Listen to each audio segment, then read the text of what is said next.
7 de la mañana, 29 minutos, amigos, muy buenos días. Gregorio Rojas y Elianta Quinteros, les saludamos. Desde ya continuamos con nuestro recorrido noticioso en Ponte al Día. Comenzamos. Este lunes la Sala Constitucional del Tribunal Supremo de Justicia declaró la inconstitucionalidad de la ley de amnistía aprobada por la mayoría opositora de la Asamblea Nacional. El máximo tribunal destacó que si bien la Asamblea Nacional tiene atribuida la competencia de decretar amnistías, esto no significa que el Parlamento pueda vulnerar los principios que inspiran la Constitución. El presidente Nicolás Maduro manifestó estar de acuerdo con la decisión emitida por el Tribunal Supremo de Justicia de declarar inconstitucional la ley de amnistía. Rafael Aníbal Camacho nos tiene el informe. En compañía de las centrales obreras oficialistas más importantes del país, el primer mandatario nacional recibió las propuestas de los trabajadores e informó sobre la medida emitida por el máximo tribunal de la nación. El Tribunal Supremo de Justicia ha sacado una sentencia inapelable declarando inconstitucional la ley que pretendía el autoperdón de los crímenes de los golpes de Estado desde 1999 al año 2015. Justicia, paz, paz y justicia. El presidente Maduro anunció la creación de un 15º motor para la economía nacional dedicado a la industria pesada y un nuevo ministerio para la dirección de las empresas básicas, designando al economista Juan Arias como titular de esta cartera. Con este motor 15 nosotros movemos el resto de la economía. Por eso he decidido crear el motor número 15. Pero además, para que ese motor tenga dirección, voy a crear el nuevo Ministerio de Industrias Básicas, Estratégicas y Socialistas. Y he designado al economista Juan Arias como el primer ministro de este poderoso Ministerio del Motor número 15. Entre las propuestas más importantes de este capítulo obrero del Congreso de la Patria están la creación del financiamiento a las empresas recuperadas, un plan de siembra en los predios de la faja petrolífera Hugo Chávez y la creación de una corporación de insumos de salud en todo el país. Desde el patio de los talleres del Metro de Caracas en Propatria, Rafael Aníbal Camacho, Noticiero Venevisión. Douglas León Natera, presidente de la Federación Médica de Venezuela, advirtió que los hospitales del país cuentan con solo el 5% de los medicamentos que requieren los pacientes. León Natera denunció que el gobierno dejó de lado el mantenimiento de los centros públicos de salud y ha creado sistemas paralelos como Barrio Adentro y la medicina integral comunitaria. Cree que el Ejecutivo no tiene intención de resolver la situación. Nuestros hospitales apenas tienen el 4 o el 5% de medicamentos y baste ir a un hospital para que vean los anaqueles de esas instituciones que están vacíos. Dan un número telefónico, un 0800X, para que la gente llame y tenga los medicamentos, y resulta que no lo atienden nunca. Y si lo llegan a atender, pues lo dejan guindado allí con una grabación de... Ustedes saben lo que dicen esas grabaciones. El presidente de la República, Nicolás Maduro, anunció la instalación este martes 12 de abril de la Comisión por la Verdad, la Justicia y la Reparación de Víctimas de Venezuela. Esta comisión estará presidida por el vicepresidente Istúriz. Del doctor Ernesto Samper, secretario general de UNASUR, bienvenido a Venezuela nuevamente. He convocado a las fuerzas del bloque de la patria y he convocado también a una delegación de 4 personeros, 4 voceros que me han dicho por distintas vías de comunicación ha designado la oposición venezolana. Una comisión plural, diversa, equilibrada, justa, de todo el país. Espero que vengan. El economista y diputado José Guerra aseveró que las políticas del gobierno nacional atentan contra la calidad de vida de los venezolanos. Yo creo que la oferta engañosa es estar 17 años en el gobierno, haber recibido la mayor riqueza petrolera y los mayores ingresos de la historia de Venezuela, desde Guaycaipuro hasta Rafael Caldera, y tener un país hoy que para conseguir un paquete de harina de maíz hay que hacer una cola, para conseguir una medicina hay que hacer una cola. Ahora, si ellos quieren que resolvamos el problema de las colas y arreglemos la economía, entonces que nos entreguen el gobierno a nosotros, y yo te aseguro que al cabo de un año, 6 meses, este país está en una senda distinta, en una senda mejor de la que está hoy.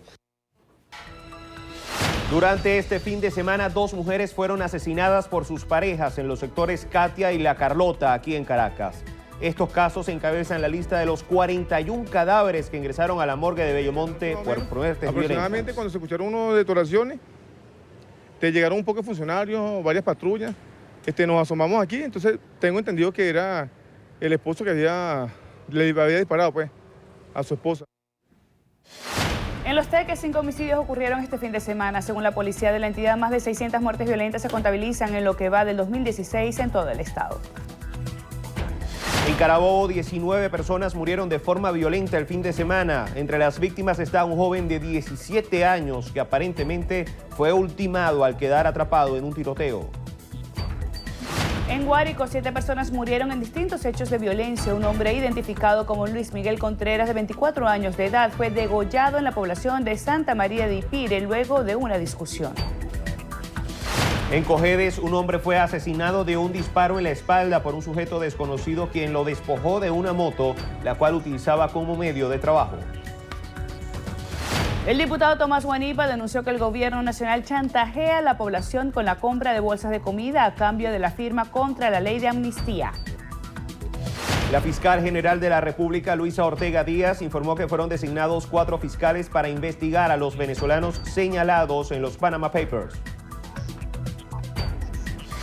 A juicio del gobernador de Lara, Henry Falcón, en Venezuela no existe ni socialismo ni capitalismo, sino una anarquía y un gobierno negado a rectificar. El vicepresidente de la República, Aristóbulo Isturiz, recordó que la revolución está siendo más acechada y atacada que nunca, por lo que alentó a defenderla tal y como lo hicieron las víctimas del 11 de abril. El gobierno español revisa las relaciones con Venezuela. Su embajador en Caracas, Antonio Pérez Hernández, aún permanece en Madrid luego que fuera llamado a consultas. Jesús Faría, ministro para el Comercio Exterior e Inversión Extranjera, informó que redujeron en un 60% los trámites de exportación. El segundo vicepresidente de la Asamblea Nacional, Simón Calzadilla, vaticinó que la escasez tanto de alimentos como de medicinas se incrementará. En el estado Bolívar, el ministro para la Defensa, Vladimir Padrino López, acompañó un desfile a cargo de estudiantes y efectivos de la Fuerza Armada Nacional Bolivariana para conmemorar el 199 aniversario de la Batalla de San Félix. La diputada por la Unidad, Adriana Delía, aseguró que la organización y la unidad son herramientas indispensables para que se lleve a cabo el referéndum revocatorio. La dirigencia del partido Patria para Todos aseguró que es falso que desde el gobierno nacional se manipule a los ciudadanos con bolsas de comida para que firmen en contra de la ley de amnistía y reconciliación nacional. Los estudiantes de la Unidad Educativa Bolívar y Garibaldi, del Instituto Educacional del Estado de Aragua, del Instituto Educativo Juan XXIII de Carabobo y de la Escuela de Sordos del Estado Miranda conocieron los espacios históricos del Palacio Federal Legislativo gracias al programa de visitas guiadas. En Anzoátegui, el alcalde del municipio Guanta, Jonathan Marín, entregó 5 viviendas a familias del sector La Medianía. El diputado Miguel Pizarro denunció que autoridades del CENIAT no lo recibieron cuando acudió a sus instalaciones acompañado de pensionados para exigir que con el superávit del 300% declarado por el gobierno se efectúe el pago de los tickets de alimentación para pensionados y jubilados. El director del Banco Central de Venezuela, José Can, se reunió con la misión de revisión del proceso Kimberley con el fin de certificar la comercialización del diamante en Venezuela. Los operadores turísticos pertenecientes a la red de hoteles de Venetur, calificados de 4 estrellas o más por el Ministerio de Turismo, fueron autorizados a cobrar sus servicios en dólares a los turistas extranjeros. Politáchira incautó 9 teléfonos celulares dentro del área femenina de los calabozos de la Comandancia General. Informaron que desde allí se dirigía una red de extorsión. Desde el día de ayer, todos los centros comerciales de la cadena Sambil trabajarán de lunes a viernes de 12 del mediodía hasta las 7 de la noche. La reducción de horario obedece a la medida de ahorro energético. Alberto Rodríguez, presidente del Movimiento Socialista de Transporte, rechaza el paro anunciado por el gremio para el próximo miércoles en 8 estados del país. Aseguró que no se justifica. Momento de hacer nuestra primera pausa. Ya regresamos con más información.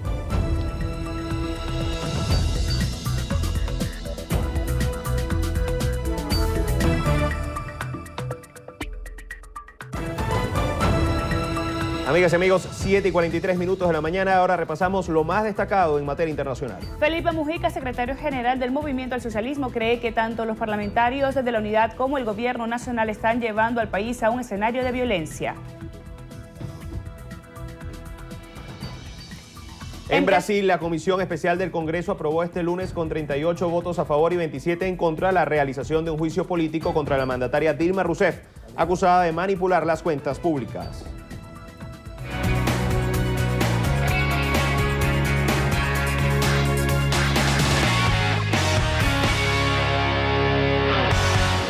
Amigos, bienvenidos. Acoso escolar se trasladó a Punto Fijo, en la península de Paraguaná, en el estado Falcón, para conocer el caso de un joven de 17 años. Desde los 13 está siendo víctima del bullying. Junto a nosotros se encuentra su mamá para conocer un poco su historia. Le pegaban, le metían el pie.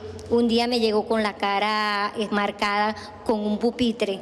Le agarraron el pupitre, él estaba recostado, le agarraron el pupitre, se lo lanzaron y en la cara como que le rasguñaron toda la cara. Me lo pintaban de pintura de labio cuando él se quedaba dormido, porque en la noche no dormía, ¿verdad? Pensando en eso, que mañana no voy a la escuela, que mañana no voy al liceo, mamá no quiero ir. Detectar lo que ocurría fue suficiente para que esta mamá se activara con todas las instancias escolares. ¿Es muy duro como madre? Demasiado, Elianta, te digo demasiado, se me hace un nudo en la garganta porque sufrí mucho y eso me marcó, ahorita me marca, porque eso es fuerte como madre. Como madre, uno sufre mucho ver a su hijo que no sabe a dónde va a salir. El dolor de esta madre se acentúa porque sabe que siente su hijo. Ella también sufrió de acoso, pero por parte de una maestra. Me pegaban, me daban cocorronazo o me jalaban por la barbilla acá y me ponían con las chapitas aquí. Hoy su hijo se aferra a la música para superar lo vivido. Asegura que la comunicación ha sido esencial para seguir adelante. Que hablen mucho, mucho con ellos, porque es muy duro lo que uno pasa, es muy fuerte, pero hay que salir adelante. Bien, agradecemos su testimonio, su valentía en abrir las puertas de su corazón para poder compartir con nosotros una historia que seguramente muchos están viendo reflejada y están viendo aquí un voto de esperanza para salir adelante. Agradecida por su testimonio. Nosotros a ustedes seguimos agradeciéndoles el acompañarnos día a día. Únanse a nuestra campaña, juntos podemos. Noticiero Venevisión les dice, al acoso, sácalo del juego.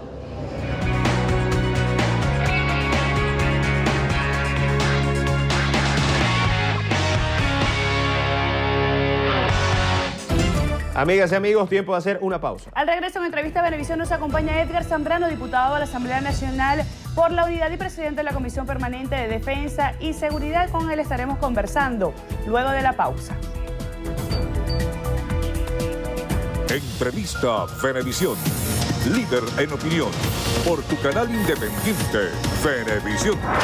Amigos, bienvenidos a Entrevista Venevisión. A esta hora nos acompaña Edgar Zambrano, él es diputado de la Asamblea Nacional por la Mesa de la Unidad, pero además presidente de la Comisión Permanente de Defensa y Seguridad. Bienvenido una vez más a Entrevista Venevisión. Gracias, buenos días. Queríamos empezar pulsando un poco su opinión en relación con la decisión que tomó ayer el Tribunal Supremo de Justicia de declarar la inconstitucionalidad de la ley de amnistía. Bueno, lamentablemente el país hoy tiene un tribunal ajeno a la realidad política nacional, pero con una particularidad. Es un tribunal espacial, es un tribunal encapsulado, es un tribunal que vive en una burbuja. Pretende hacer política ignorando la política. Esto es una decisión que no tiene absolutamente nada que ver con el fondo, el contenido, la intencionalidad, el espíritu de esa ley. Esto es una ley que no tiene nombre ni apellido. Es una ley para los venezolanos, es una ley para pacificar, para reencontrar al país. Es una ley dentro de la cultura del perdón, para articular el perdón, como lo expresó en su homilía del domingo de resurrección el Papa Francisco. De manera que cuando un tribunal cumple instrucciones de un partido político o cumple instrucciones de un poder, renunciando a su autonomía, al deber ser como poder del Estado, pues simple y llanamente estamos ajenos a la realidad que vive el país. La sociedad política venezolana reclama esta ley, una ley necesaria, una ley para replantear el diálogo entre los venezolanos, una ley que nos va a permitir desactivar la polarización y el mensaje de instigación al odio que permanentemente siempre nos llega del lado del sector oficial.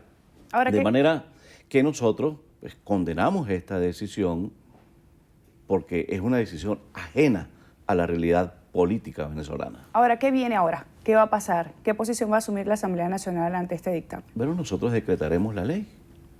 Como poder autónomo e independiente, dentro de las facultades del protocolo constitucional, decretaremos la ley.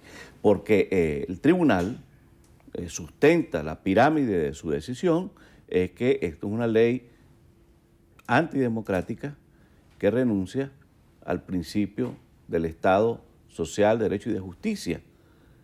Y está ignorando los otros valores, los otros principios que están fundamentando el contenido de la ley. La ley cumplió exactamente con todo el protocolo constitucional.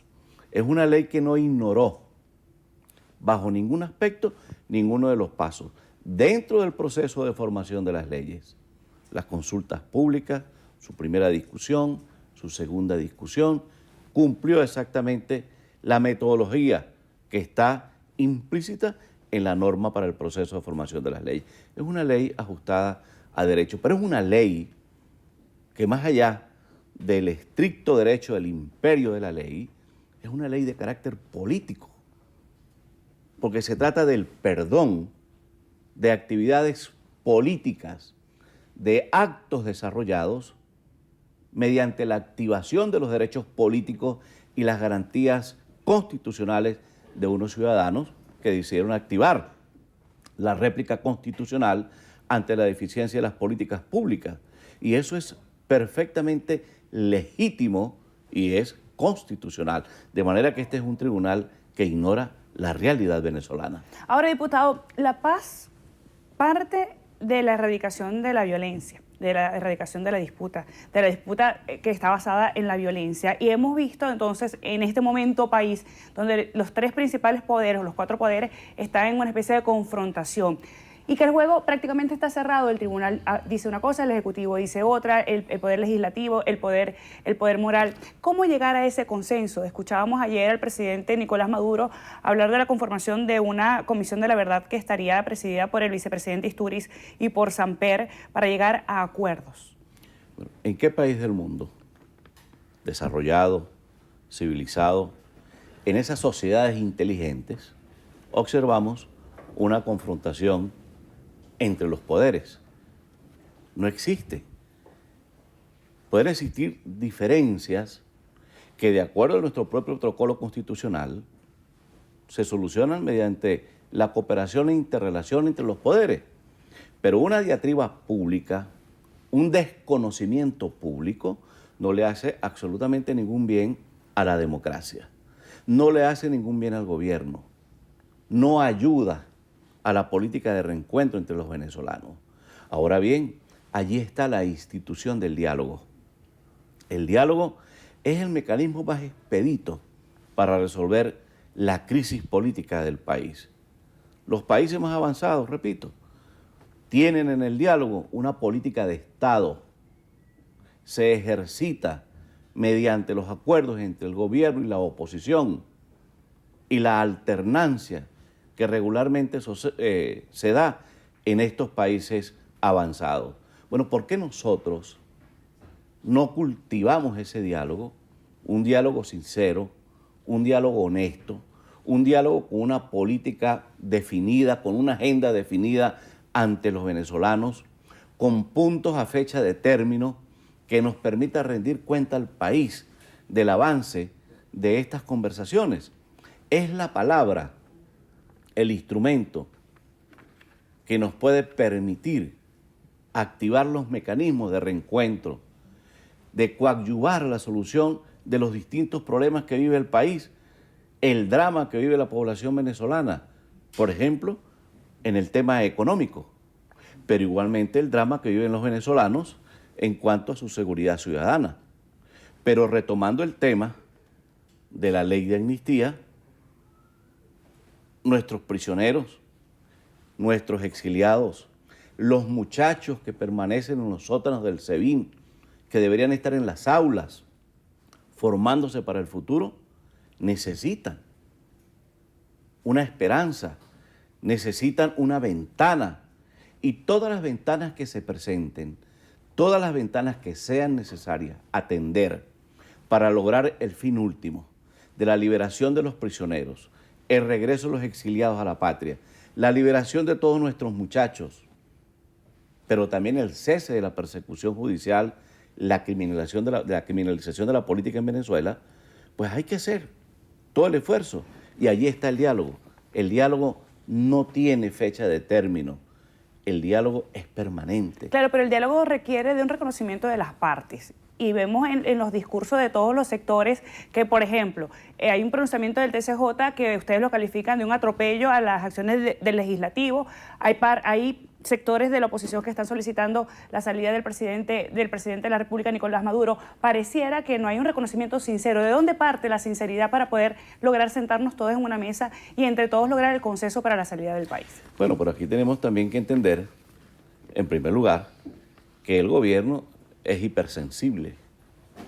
Es perfectamente natural y lógico que en cualquier sociedad democrática se le pida la renuncia al presidente de la República.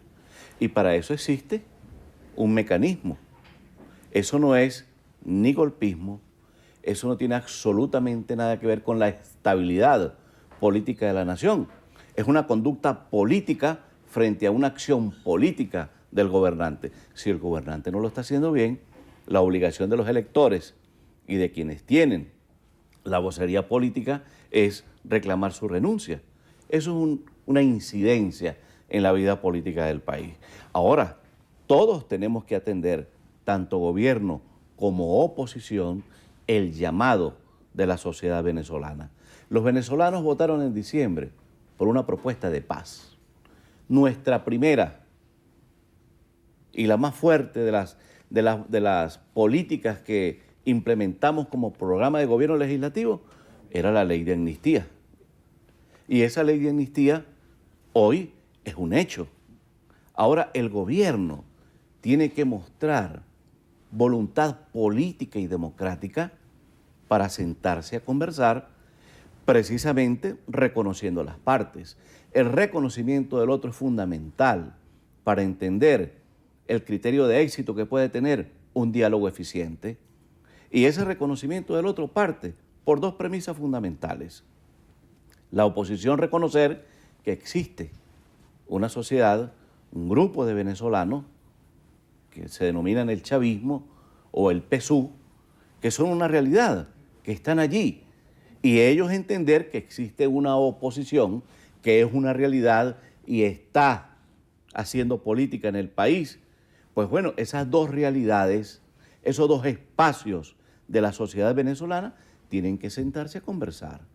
Y para ello tiene que privar ese reconocimiento que es necesario, que es fundamental y que es lo inteligente para evitar males mayores, para evitar que el país entre en una confrontación de otros decibeles. Diputado, se nos acabó el tiempo. Nos quedaron varios temas en el tintero que sirva esto para poderlo invitar en una próxima oportunidad para seguir conversando. Muchísimas gracias, adelante. Nos acompañó Edgar Zambrano, diputado de la Asamblea Nacional por la Mesa de la Unidad Democrática. Gregorio, regresamos contigo. Muchísimas gracias, Elianta. Amigas y amigos, hasta aquí la presente emisión de su Noticiero Venevisión. Gracias por su compañía. Un feliz martes para todos. Y recuerden, Noticiero Venevisión, Canal 4, reporta. Ustedes deciden.